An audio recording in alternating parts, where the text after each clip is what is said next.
Igama lami ndinguNomfuduko Mbutyana, ndisuka kwilali yaseLiqoqweni kwidolophu yaseLisikisiki. Iprogram kaLouis Agri ndiyijoyine ngo-2021 ngo-2024 nge-1 ka-August.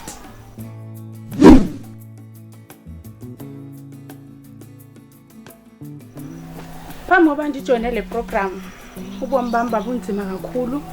Ndandihleli ekhaya ndingenzi into, ndiphila ngo-350 kaTata uRamaphosa. Yayingekho enye into endandiyicinga ngaphandle uba ndifuna imisebenzi leyo engafumanekiyo.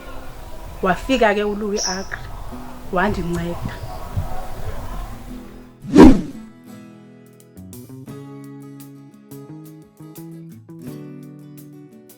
Emva kokuba ndijoyine uLouis Agri, zinintsi kakhulu izinto endiye ndazifunda, ndaqonda uba futhi ndizazisebenzisa. Kwaye ezinye zazo zezindizisebenzisayo kwangoku ndilapha kwaLouis Agri. uLouis Agri uye wandifundisa into yobana ukuhlala ungenzi into akukho right, kubalulekile ukuvuka uzenzele. Undifundisile ukulima uLouis Agri. Ekhaya ndinegadi, ndinespinatshi, ndinekhabheji, akho nto ndingenayo, ndiyathengisa, kunemali engenayo. Ngaphandle kwale stipend endiyifumana apha kwaLouis Agri, nam ndiyakwazi ucontribute ekhaya, ndingacontribute ngo-350 kuphela. So uLouis Agri undincedile kakhulu. Waphinde wandinceda nangezinye indlela zokutyala ebendingazi futhi nokubaluleka kwazo. Umzekelo, into enjenge-spacing uba ibaluleke kanjani xa ngaba utyala, noba xa ngaba ubufake umbona kulo nyaka, kunyaka olandelayo, okanye ufake into ezoba, okanye ufake izambane kanje, uba ibaluleke kangakanani loo nto and iwuncedisa kanjani umhlaba. Zinintsi kakhulu into endizifunde kuLouis Agri.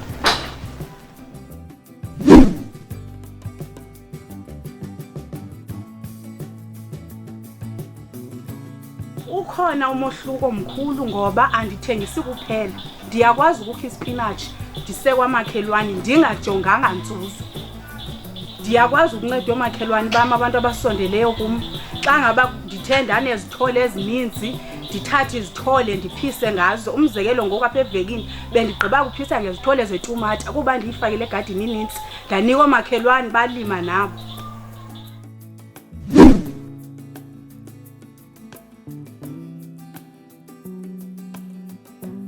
Ndiyakholisa kakhulu ngoba undithathe ndingenathemba lanto and ndingabhekanga nto itheni ku-agriculture.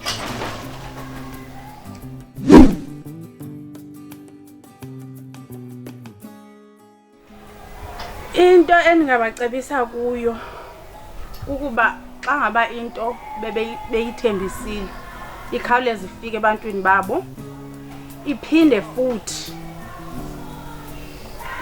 i-irrigation system yethu bazame uba ngathi banyusele umgangatho kuyo, kuba phela kwento ebisinikeza i-challenge kakhulu kule program yethu. Kodwa sisebenzisene kakuhle kakhulu nabo, siyabulela.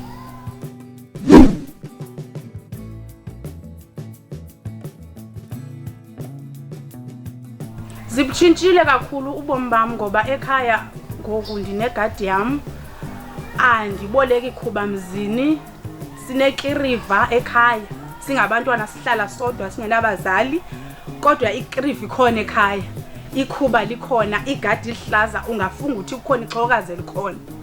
Singabantwana sodwa kodwa umgquba ndihamba ndiyokha kwamakhelwane ndibuye ndithi di egadini nali ikhuba.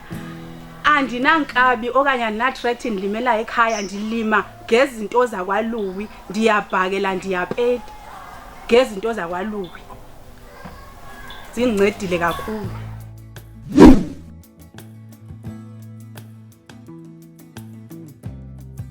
Ukuphuma kwam kule program, ii-plans zam kukuba ndibe nendawo yam yokulima, ndilime. Ikakhulukazi kwezilali sihlala kuzo kunabantu kuthiwa sebebadala bephakwa kweya age ka-35 years and above bona bangasarecognizwayo njengabantu abangafanele ukufumana imisebenzi. Iphupho lam kukuba ndifumane indawo ndilime nditargete la age ka-35 to 40 years ndikwazi ukusebenzisana nabo going forward nento ka-agriculture.